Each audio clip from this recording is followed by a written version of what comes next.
Hello and welcome to another weekly update and review. Today is April the 7th, and let's take a look what happened last week.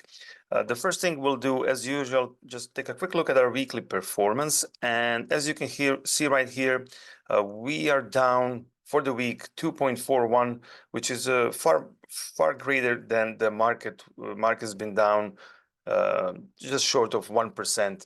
So we underperformed the market in this week, and we need to analyze what happened and learn from the not necessarily mistake, but just learn from what happened and see if we can address what actually caused it.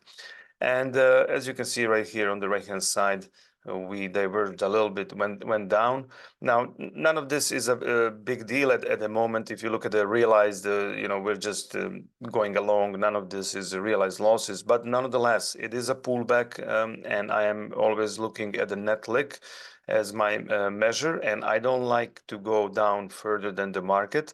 So we want to talk about why that is and what did we do different recently that might have caused this. So to do that, let's first take a look what happened actually in the market. And you can see here the market went down from last Friday. At one point went down, just short of 2% down here, and then went back up and ended a week a little bit down. But that move caused VIX to jump pretty quickly here from last week around 1296 to at some point 25% roughly higher. So we had an increase in VIX at about 25%, and this is what hurt us the most, not necessarily the move itself, the down move, but the VIX. So this is why, just a reminder why we have to be careful, and especially in the low VIX environment, because at any time it can pop, and this was by no measure a large move. This is, a pretty small move. If you just take a look here, you can see how much further VIX can go from low point. So yeah, just a reminder to keep your eye on the positions, and especially in the low VIX environment. But if we go back to our sheet here, so what happened here is we've been a little bit overextended with our position, and reason being our hedge allocation. So recently, a few weeks back, I increased the allocation for the yearly hedge allocation to 10% on top of the 20% CAGR. And this is causing me to sell more premium in order to cover that difference. Now, somebody will say, oh, why don't you just pay from your own CAGR? Yeah, well, that's the same thing. That's the same thing as saying, I want to make 30% and then take 10% out, or 20 then take out. It's just a different way of showing. In one way or the other, we need to pay for that, and it doesn't really matter how you call it. I could lower both of them down, and then let's say the combined right now it's 30. I could lower them down to 20, and then lower my CAGR down to 15. But one way or the other, you need to pay for the hedge, and that needs to be financed at some point by selling more premium.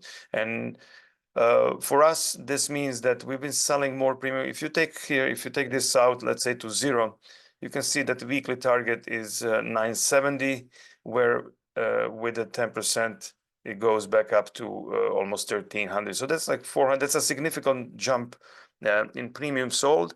And the main problem is that the hedges that we are buying with this hedge allocation, and we can take a look right here.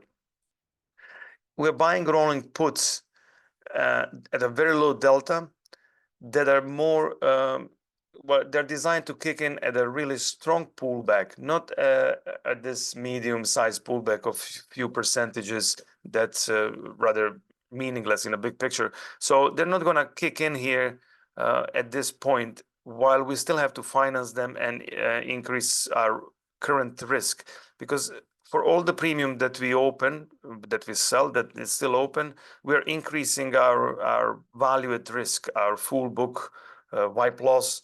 And this is something that can get triggered before the hedges actually get triggered. So this is something to keep in mind and to analyze. So we have to reflect every now and then back on our strategy, how it performed under different circumstances, and then pick our poison. What do we like more? Do we like to have less volatility, but be less protected in case of a black swan event, or do we want, we have to find our optimal allocation. So for right now, I'm thinking that I'm not liking this. I don't really want to go down more than the market as we go along. So I'm thinking that my allocation is too high, and I'm gonna lower that to something a little bit, well, we'll see, maybe 5% or something. I'll test different things, but I'm also rethinking the actual hedge that we're doing, because this one is very low delta, and as I said, it will kick in really rarely. And maybe there is something, maybe I can implement one of those hedges on demand as a more standard hedge, but that's something that's subject for a different video. For right now, we are fine, everything is good, but we are a little bit overextended on our metrics. I didn't take them today, but our delta is on a high side. Anything around 0.3 is a bit on a high side. So this is also partially caused by increased premium that we had to sell in order to finance the hedge. So I'm gonna have to look at this and adjust these numbers a little bit, but we are marching on. Everything is fine. We'll see what happens next week. If the market stabilizes and the VIX goes down, we'll quickly recover this. However, if it continues, maybe a downward move, and VIX continues to go higher, we can consider one of those hedge on demand trades to put on to quickly neutralize some of this positive delta and the VIX exposure. So in any case, that's all I have for today. Let's see what next week brings us. Right now, we're scheduled to do a trade on Tuesday, so we'll take a look at that. We'll see if that changes. Maybe if we change the allocation, maybe we'll go to Wednesday. We'll see. Doesn't matter. I'll keep you posted. We'll see what happens. Have a fantastic rest of the weekend, and I will see you next week. Thank you.